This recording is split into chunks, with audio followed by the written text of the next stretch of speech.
Welcome to the Bible in Slow English. Today's reading is Judges 15. But after a while, in the time of wheat harvest, Samson visited his wife with a young goat. He said, "I will go into my wife's room."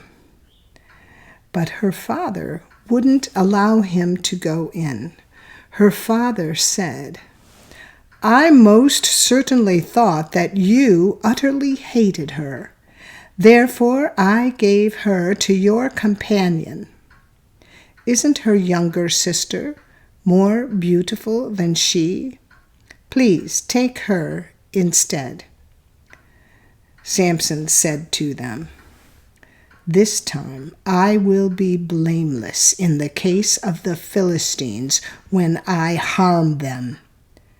Samson went and caught 300 foxes and took torches and tied tail to tail and put a torch in the middle between every two tails. When he had set the torches on fire, he let them go into the standing grain of the Philistines and burned up both the shocks and the standing grain and also the olive groves. Then the Philistines said, "Who has done this?" They said, "Samson, the son-in-law of the Timnite, because he has taken his wife and given her to his companion." The Philistines came up and burned her and her father with fire. Samson said to them, "If you behave like this, surely I will take revenge on you, and after that I will cease." He struck them hip and thigh with a great slaughter, and he went down and lived in the cave in Etam's rock.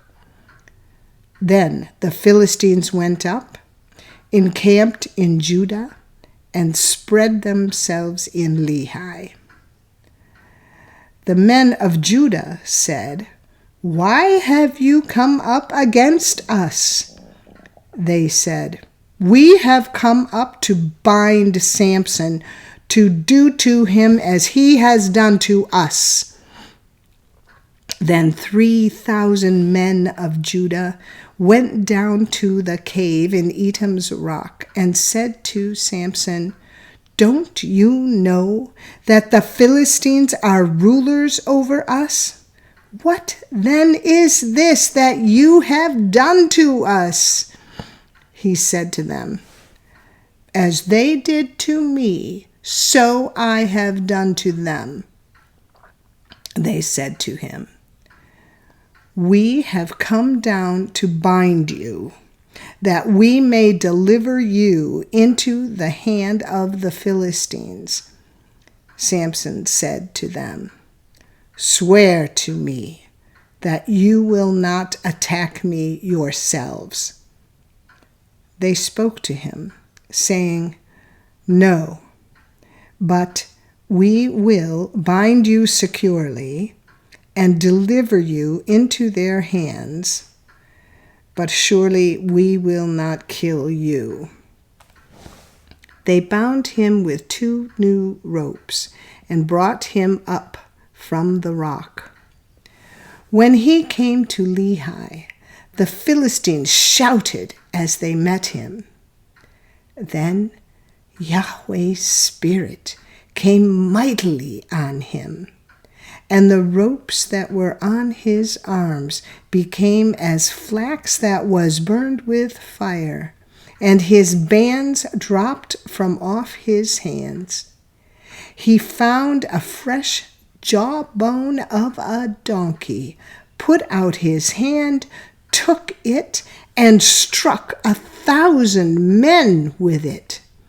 Samson said, with the jawbone of a donkey, heaps on heaps. With the jawbone of a donkey, I have struck 1,000 men." When he had finished speaking, he threw the jawbone out of his hand, and that place was called Ramath Lehi. He was very thirsty and called on Yahweh and said, "You have given this great deliverance by the hand of your servant, and now shall I die of thirst and fall into the hands of the uncircumcised?" But God split the hollow place that is in Lehi, and the water came out of it. When he had drunk, his spirit came again, and he revived. Therefore its name was called On Hakor, which is in Lehi to this day. He judged Israel 20 years in the days of the Philistines. This is the end of Judges 15. Come again for the next chapter, and if you found this podcast helpful or interesting, please like us, subscribe, and share us with your friends. Thank you for listening to the Bible in Slow English. This is Janet Benish, your reader.